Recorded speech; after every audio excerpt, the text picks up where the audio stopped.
معلوم ہے کہ جب مختلف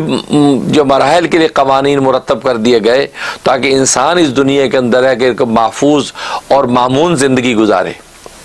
نہ تو کوئی اس کی عزت پر ہاتھ ڈالے، نہ اس کے مال پر کوئی ہاتھ ڈالے، نہ اس کی جان پر کوئی ہاتھ ڈالے، نہ اس کے ایمانوں کو چھیننے کی کوئی کوشش کرے، تو گویا کہ یہ سارے قوانین یہ جو ہے وہ انسان کے نفع عامہ کے لیے ہیں، انسان کے عمومی نفع کے لیے ہیں کہ جن پر عمل کر کے جو ہے وہ ایک بہترین امن عامہ کا نظام قائم ہو سکتا ہے۔ تو اس لیے دین اسلام نے بھی اسی طریقے سے جب قوانین مقرر کیے ہیں تو سب سے پہلے جو ہے وہ جان کو دفع ضرر کا قانون بنایا، جان کے تحفظ کے لیے، تو اس قانون کو کہتے ہیں قانون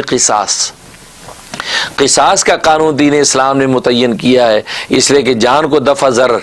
سے بچانے کے لیے، ہر طرح کے نقصان سے بچانے کے لیے، انسانوں کی جانوں کے تحفظ کے لیے قانون قصاص قائم کر دیا، تاکہ قانون قصاص ہوگا تو کوئی بھی قاتل کسی مقتول کی جان لینے سے پہلے 10 دفعہ سوچے گا کہ اگر میں نے اس کی جان لی تو قانون قصاص سامنے آ جائے گا، قانون قصاص جو ہے وہ اس مقتول کا بدلہ لے گا۔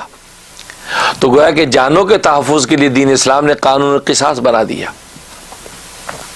اور ایمانوں کے تحفظ کے لیے دین اسلام نے قانون ارتداد یعنی مرتد کی جو سزا ہے تو قانون ارتداد قائم کر دیا تاکہ ایمانوں کو تحفظ حاصل ہو جائے۔ اسی طریقے سے عقل کے تحفظ کے لیے قانون جو ہے وہ حد جو ہے خمر یعنی شراب کی جو حد ہے، کیونکہ شراب جو خامر العقل، وہ خمر جو عقل کو خراب کرتی ہے، تو لہذا عقل کے تحفظ کے لیے حد جو ہے خمر قائم کر دی، تو حد قصاص ہے، اسی طریقے سے حد ارتداد ہے، اسی طریقے سے حد جو ہے وہ شراب کے حد خمر ہے، انسان شراب کی جو ہے کا جو نقصان اور ضرر انسان کو پہنچتا ہے، اس کی عقل خراب ہوتی ہے، تو اس کے تحفظ کے لیے حد خمر متعین کر دی، اور مال کے تحفظ کے لیے حد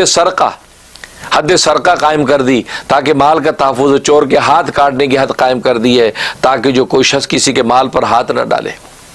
حد سرقہ ہے۔ اسی آبرو کے تحفظ کے لیے جو ہے وہ حد قذف مقرر کر دی تاکہ کوئی کسی کے جو ہے وہ کسی عزت آبرو پر ہاتھ نہ ڈالے، اس پر جو حد جو ہے وہ قذف مقرر کر دی۔ پھر درمیان کے اور ضمنی بہت سے قوانین،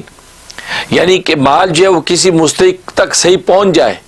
اور مال کی جو صحیح نفع کو حاصل کرنے کے لیے جو قانون وصیت بھی قائم کیا ہے، قانون وصیت اس انداز سے قائم کر دیا تاکہ مال سے صحیح منافع بھی حاصل ہو جائیں اور کسی قسم کا نقصان بھی نہ ہو، اس کے لیے جزئی طور پر قانون وصیت بھی ہے، اور بہت سی تعزیرات ہیں۔ تو یہ دین اسلام کا کمال ہے کہ اس نے ہر پہلو سے انسانیت کو تحفظ دینے کی کوشش کی ہے اور امن عامہ کو قائم کیا ہے۔